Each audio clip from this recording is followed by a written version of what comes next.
Many thanks for joining us. Let's begin the bulletin here and now. And mixed reactions have greeted Parliament's decision to pass the controversial Public Tribunals Bill, which is aimed at establishing a legal framework for the operation of tribunals in Ghana. After a marathon sitting that stretched past midnight, Parliament passed the Tribunals Bill despite stiff resistance from the minority, which boycotted the approval process. Legislation seeks to establish regional and district tribunals across the country to handle specialized cases, including illegal mining, tax and customs offences, fraud, and cases involving economic loss to the state. Government says the tribunals will help speed up the prosecution of complex public interest and economic crime cases and improve access to justice. But critics have raised concerns over the timing and the need for safeguards to ensure the tribunals remain independent. Here are excerpts of the heated debate on the bill just before the minority side of the House. There are some of our colleagues here who were in Yendi to attend the 3 days, Adua of our late King Diana. Because of you, I have brought all of them back. I can assure you that even if we will sit here till tomorrow morning, this bill will pass it today. We will pass it today. You can filibuster, you can do all the things that you want to do. I have your time. I have your time. We will pass this bill today. So you can go on. You can go on. Those of us who have done student politics, this is common. We go for a Nooks meeting and we filibuster until 4 a.m. when everybody is sleepy. Then that's when we take the vote. Yes, Minority Leader. When the Majority Leader speaks with all his authority, he says, today, he says he will pass. Mr. Speaker, the Constitutional Review Committee has spoken against this bill. They said they will do what they want to do. Mr. Speaker,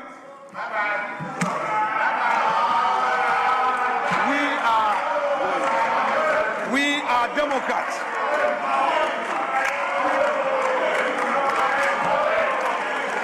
We are not going to be part of this Rambo style of, Mr. Speaker, destroying the judiciary. They started by sacking the Chief Justice. They started by sacking the Chief Justice.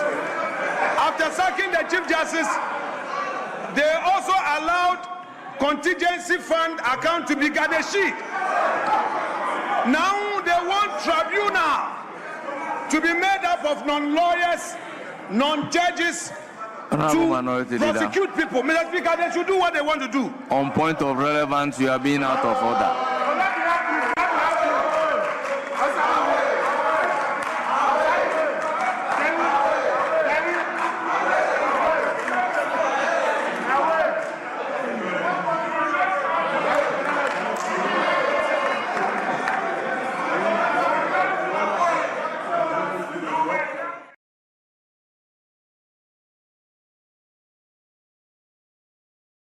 The minority walked out of the House, but after a third reading, the Speaker put the motion to a vote. Let's listen also to how that panned out in the House.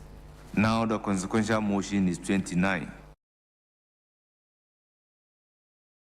The Tribunals Bill 2026 be now read the third time. I so move, Mr. Speaker. All members, motion move. Any seconder? Speaker, I beg to second the motion. All members, motion move and seconded. It is for the constitution of the House. I'll put a question. As many as are in favor of the motion number 29 at page 20 of today's order paper say aye. Aye. Those against say no. All members, the motion is accordingly adopted. An act to provide for the establishment, jurisdiction, composition, and operation of tribunals in accordance with the Constitution, establish the Tribunal Oversight Committee, and for related matters. All members.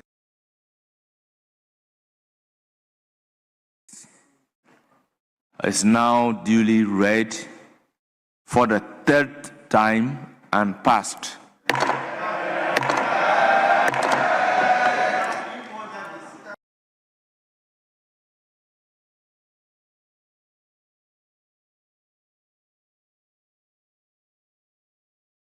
press conference, raised some concerns on why the bill should not be passed. Let's listen to them.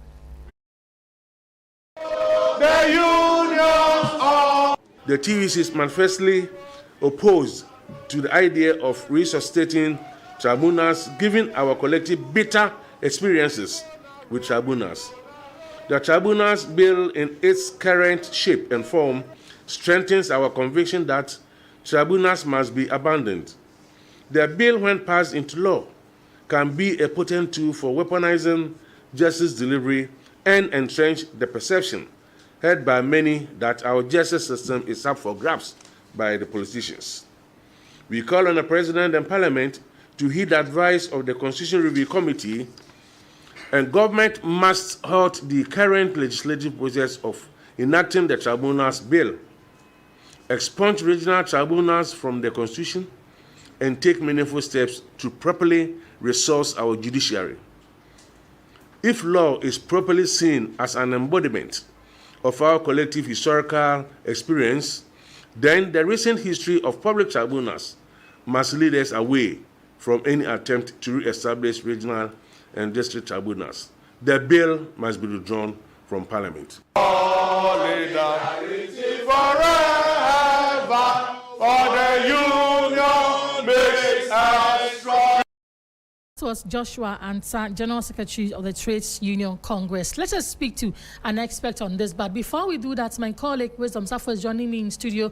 Wise, we know this was a key manifesto promised by President Mahama. Tell us more about it. So, in the 2024 NDC manifesto, this was part of the four major policies that they wanted to implement to reform the judicial system. So one of them was to support the Chief Justice to establish regional tribunals as provided for under Article 142 of the 1992 Constitution. So you realize that these tribunals, they draw their powers from Article 142 of the 1992 Constitution. Also pass a legislation to introduce community and circuit tribunals, review the Alternative Dispute Resolution Act 2010 Act 798 to establish ADR clinics at the community and district levels, and also operationalize the Independent Tax Appeal Boards, that's the ITAP. So these were the four major commitments in the NDC's 2024 manifestos. But there's a distinction. You realize that this tribunal, the justification that is being made by the Attorney General Dominic Ayeni as well as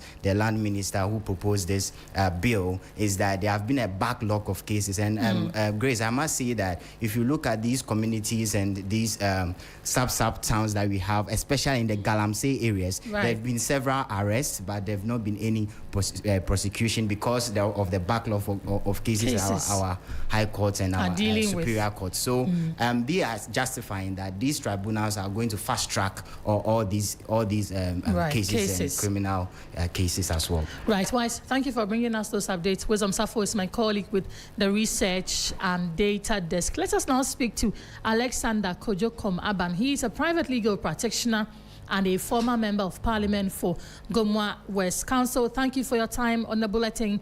Government argues that the Public Tribunals Bill is necessary to speed up the prosecution of complex cases such as illegal mining, corruption, and economic crimes.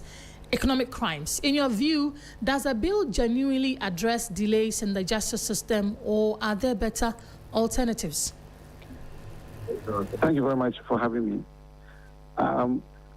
I disagree with government, and I'm going to explain why I disagree. Right. You see, just 3 days or so ago, or 2 days ago, the president appointed some more judges to the Supreme Court. The same party, at the time that the now removed Chief Justice gave an indication that there were a lot of cases at the Supreme Court, so they needed more hands. They were up in arms, right? And that curtailed that whole process. They said the number of people at the Supreme Court was just too many. Now they have even added more. And when they came, they added more, even to the Court of Appeal judges. And so if this is to take care of backlog of cases. What they can do is to create more courts and appoint more judges, as they have done at the Supreme Court. Right. That's what solves the problem. You don't create new set of courts altogether, right?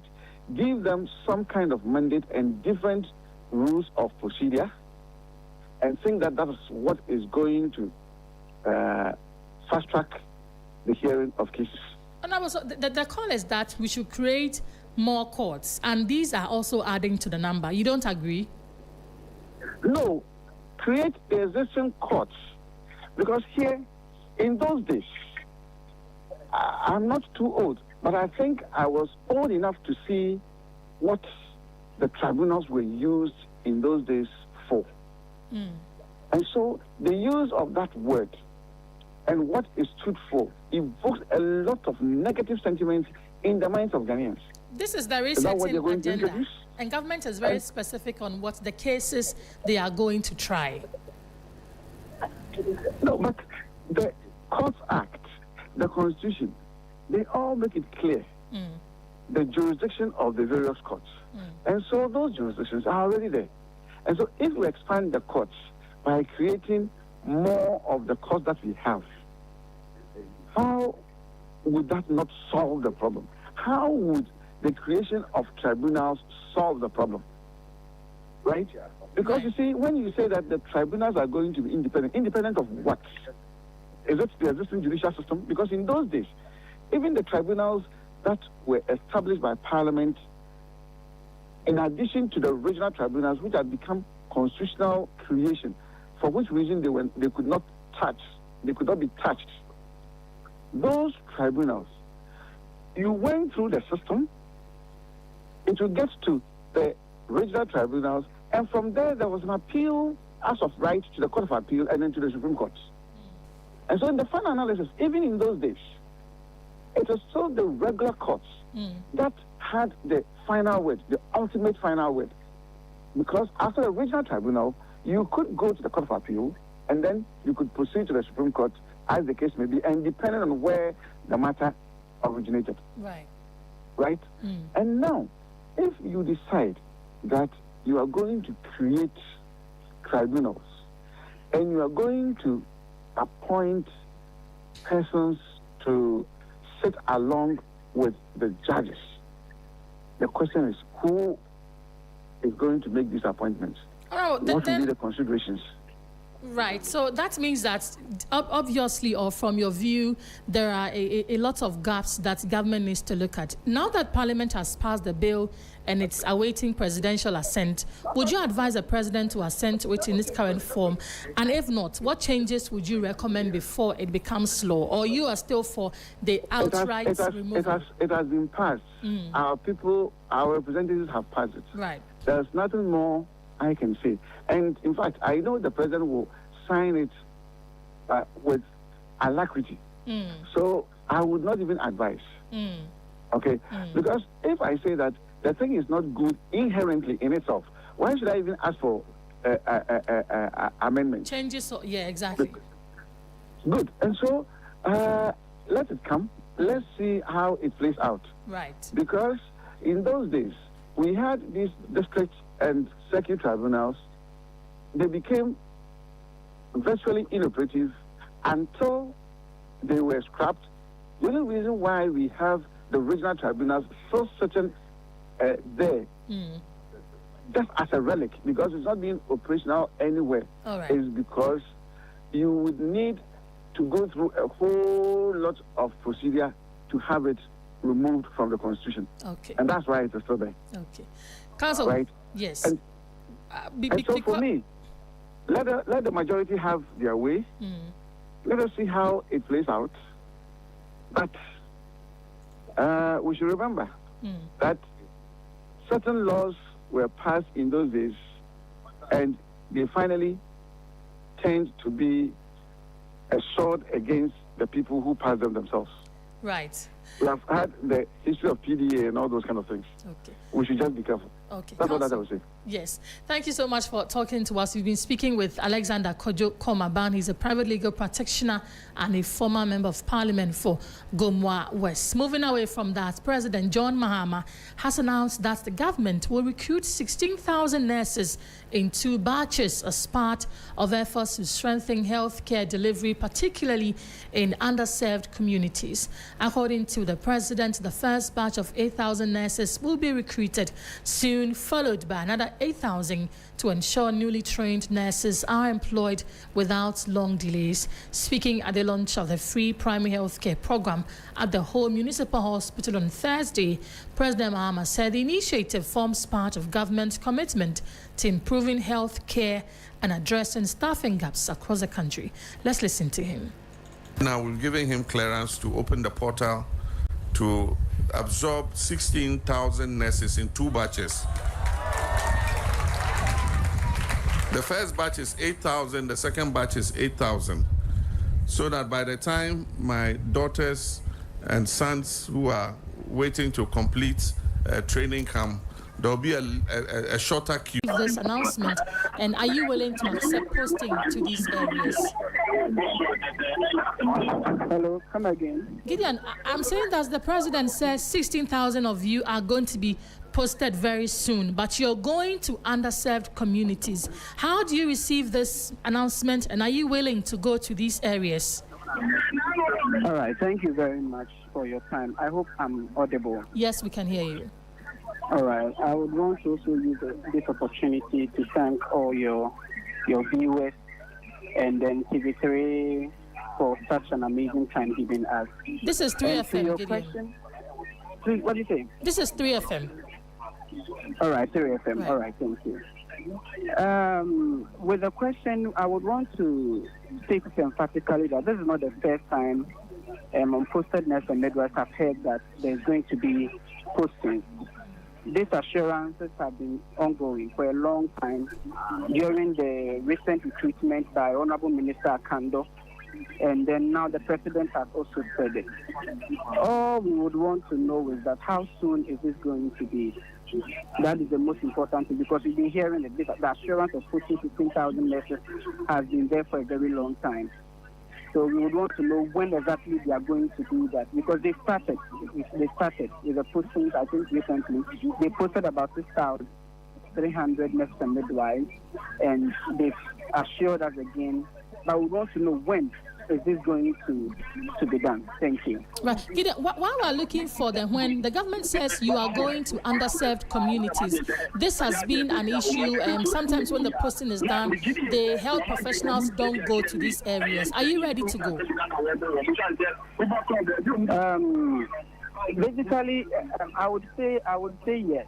That comes with a condition. You know, the people that the nurses and midwives that they are posting over there are also citizens, and then the people that they are also going to serve as citizens as well, who also directly or indirectly need health care. Right. So it is important that we would actually speak to our members to strike their mind and then go to these underserved communities to go and serve.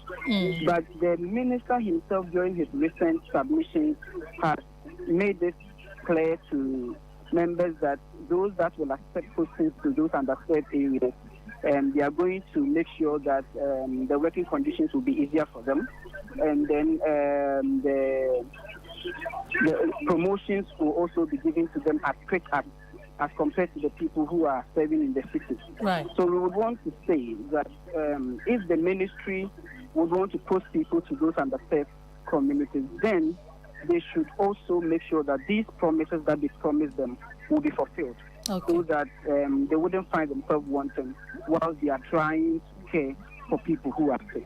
Right. Gideon, thank you for your time. Gideon Insia is General Secretary of the Unposted Nurses Association. This is the media news on 3FM 92.7. Let's take a trip to the Ashanti region, because the Kumasi Metropolitan Assembly has demolished structures behind the Cocoa Board office in Kumasi, described as a notorious hideout for drug peddlers, commercial sex workers, and other criminal activities.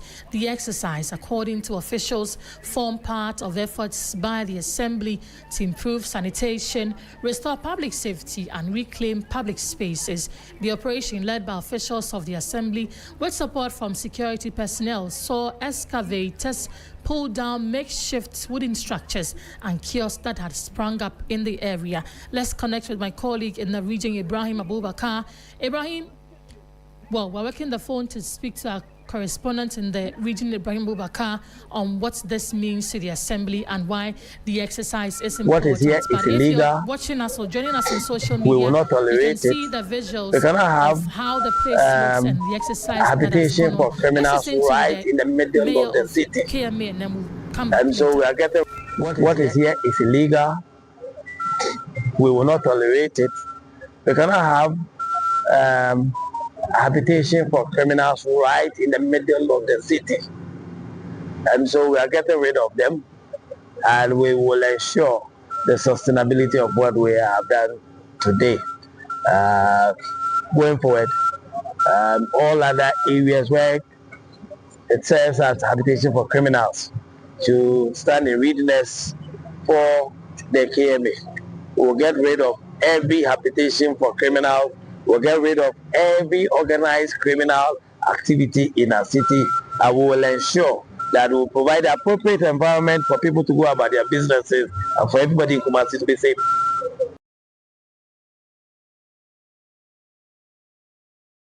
Kumasi, let's just stay in that region, because 1 year after opening its doors, the Chedia Community Hospital has become a lifeline for thousands of residents in the Agyemang district and nearby communities.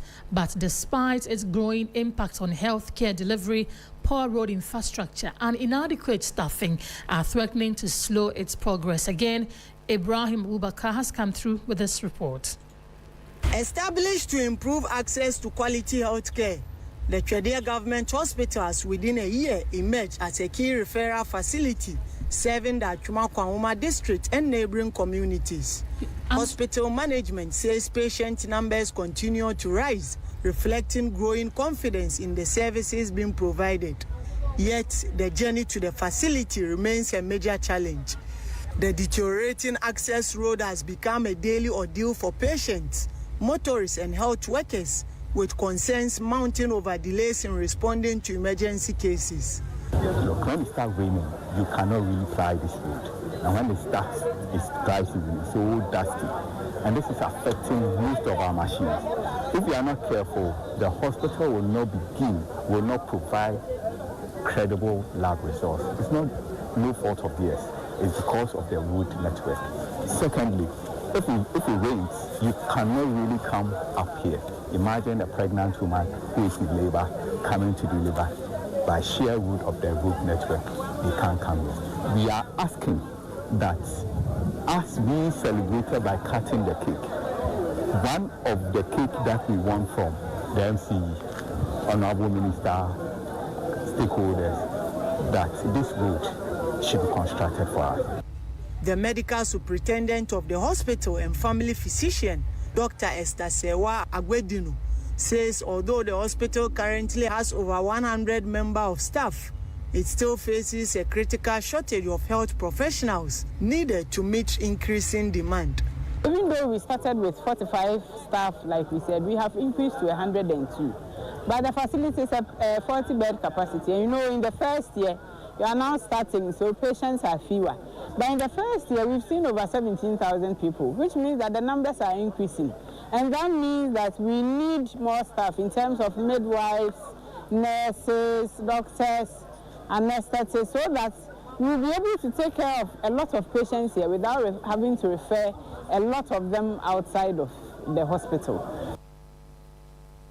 Ibrahim Abubakar's report there, and talking about health care. We'll take you to the Greater Accra region to talk about the Wager Pediatric Hospital, because residents there have welcomed the opening of this hospital after some intervention by Yoko. My colleague, Amsho God Alagba, will be joining us subsequently with details of that. But he tells us that residents in the area are excited about the opening of this facility. You know, it's been in the news for some time now, where the residents are calling on government to ensure that it is opened, because child health care in the area is important and needs critical attention. So a release from Yoko said that the Economic and Organized Crime Office, Yoko, wishes to inform the public that the Weija Children's Hospital will soon be opened for public use, following a successful agreement brokered between the Ministry of Health and Aveco Construction Limited regarding the immediate handover of the facility. And following a series of engagements facilitated by Yoko, the parties have agreed to proceed with the handover of the hospital to the Ministry of Health to enable the commencement of healthcare services for the benefit of the Ghanaian public. The agreement has been reached notwithstanding the existence of outstanding issues relating to the project, including claims by the contractor concerning unpaid sums and concerns raised by the project's financier regarding procurement processes and related matters. In the interest of the public and to ensure that the completed facility begins serving its intended purpose, the parties have agreed that the hospital be handed over and operationalized without further delay. So ECO is pleased that this understanding will pave the way for the commissioning and opening of the hospital, allowing children and families to access much needed specialized healthcare services. The office wishes to assure the public that its investigations into allegations of procurement breaches, financial impropriety, and other related matters concerning the project remain ongoing. And for somebody who has 2 children and live somewhere in that enclave, I'm excited that the hospital is going to be open so that, well, if the need arises, I can take any of my boys there. That is how we wrap up the media news on 3FM 92.7. My name is Grace Hammoh Agyemang. Thank you for joining us. Michael Agbodu standing by to bring us the latest in the world of business. Good afternoon.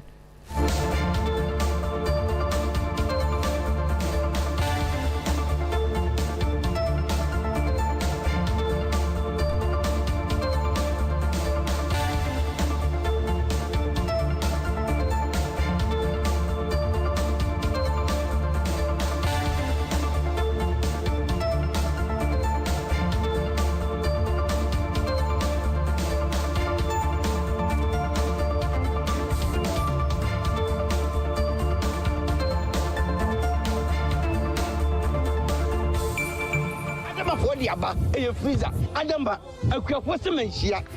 Adama, Metamosua, my sorry. Can you know what Moasia?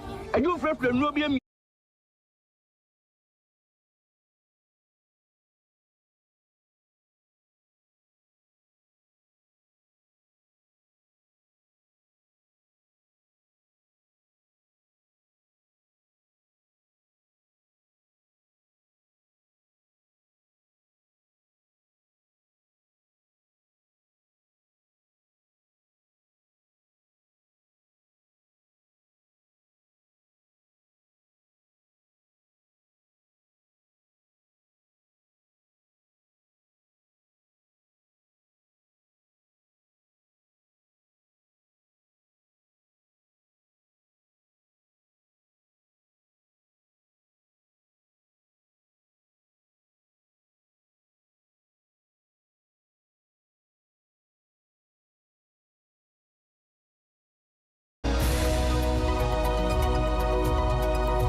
Hello there, good afternoon. Welcome to Business Daily on 3FM 92.7. Coming up, cedi faces fresh pressure as dollar demand for oil importers outstrips Bank of Ghana supply. Meanwhile, country senior partner of PwC Ghana, Vish Ashiagbo, projects relative stability of the local currency in the near term amid Bank of Ghana intermediation. From a medium-term point of view, we continue to believe that the cedi will continue to operate within the current band in which it's operating. We don't expect to see any major depreciation one way or the other.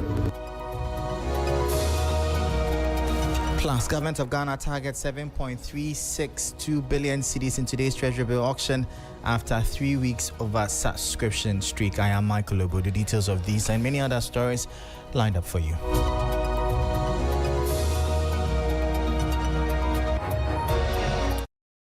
Story: Ghana cedi is expected to remain under pressure in the coming days as strong corporate demand for US dollars, particularly from oil importers, continues to outweigh supply in the interbank foreign exchange market. The latest central bank foreign exchange auction attracted bids nearly 3 times the amount offered, highlighting persistent demand for hard currency despite improving macroeconomic conditions. The following 3 Business News Desk report has more. According to Reuters, the cedi traded at 11 cedis 53 pesos to the US dollar on Thursday, compared with 11 cedis 40 pesos a week earlier, representing a depreciation of about 1.14%. The pressure comes as oil importers step up demand for foreign exchange amid a rebound in global crude oil prices, increasing the need for dollar funding to finance petroleum imports. The latest Bank of Ghana foreign exchange auction also underscored the imbalance in the market. Bids reached $311 million, almost 3 times the $110 million offered by the central bank, signaling that demand for foreign exchange continues to outstrip available supply. Analysts say the shortfall is likely to keep the cedi under pressure in the near term, even as Ghana's broader macroeconomic outlook remains relatively stable. The development also highlights the economy's continued reliance on imported refined petroleum products, making the local currency particularly vulnerable whenever energy import demand rises. Across the continent, Reuters reports that the currencies of Ghana, Nigeria, and Uganda are expected to remain under pressure over the coming week, while Kenya's shilling and Zambia's kwacha are projected to remain broadly stable. In Nigeria, the naira is also facing renewed pressure after the Dangote petroleum refinery began pricing local fuel sales in US dollars, increasing demand for the greenback. And that was a 3 Business News Desk report. Meanwhile, country senior partner of PwC Ghana, Vish Ashiagbo, expects the cedi to remain relatively stable in the near term, arguing that stronger foreign exchange inflows, improved market confidence, and the Bank of Ghana's interventions should help cushion the local currency against external pressures despite recent demand-driven volatility.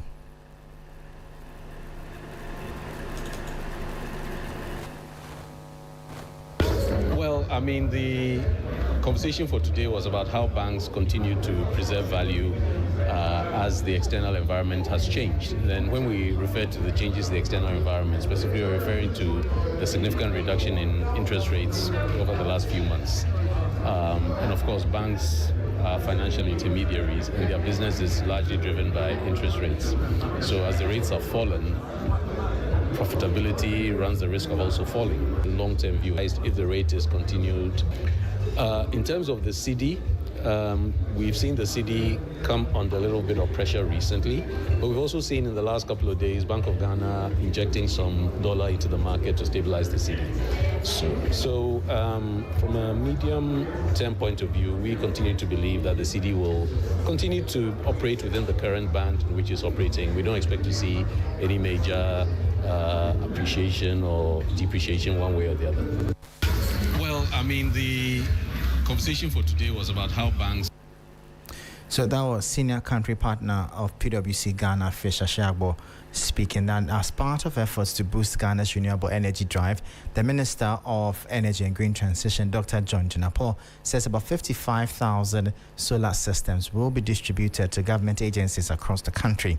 Speaking at GIPCON 2026, the minister said the initiative would reduce the agency's dependence on the national grid and ease pressure on the country's power supply. He said the program forms part of government's broader efforts to increase the use of renewable energy and improve energy efficiency across public institutions. And so we are making significant progress, but there are still challenges. Demand is increasing. Yesterday when I asked for the demand schedule, I was told that our electricity demand has shot up by more than 4,000 megawatts Ordinarily, around this time, we should be doing something like 3,500. And so it tells me that we must double up, we must work hard, and ensure that we diversify our energy mix. And so whilst the downstream sector, petroleum, would be a cardinal tool for some foreseeable future, we also want to increase renewable energy consumption. And so next month, we'll be distributing 55,000 solar home systems to some selected government agencies so that we can gradually take them off the grid and make them independent so that they can rely on clean energy. Minister of Energy and Green Transition, Dr. John Jinapor, speaking there. Now, the government of Ghana returns to the domestic money market today, July 17, 2026, aiming to raise 7.6362 billion cedis. The Treasury Bill auction, designated as Tender 2016, will be issued across the standard three tenors: the 91-day bill, the 182-day bill, and the 364-day bills. Meanwhile, trading activity on the Ghana fixed income market closed at 953.89 million cedis on Thursday, July 16, 2026, revealing a market deeply divided between high-value institutional trades and frequent short-term retail activity. Domestic debt exchange program bonds generated the largest share of market turnover, raking in 482.19 million cedis across just 23 transactions, heavily supported by a single massive 223.61 million cedis trade in a 2032 maturity security. Conversely, Treasury bills acted as the market's absolute volume anchor, dominating by share frequency to rack up 377 out of the day's 419 total transactions, capturing 350.42 million cedis in value.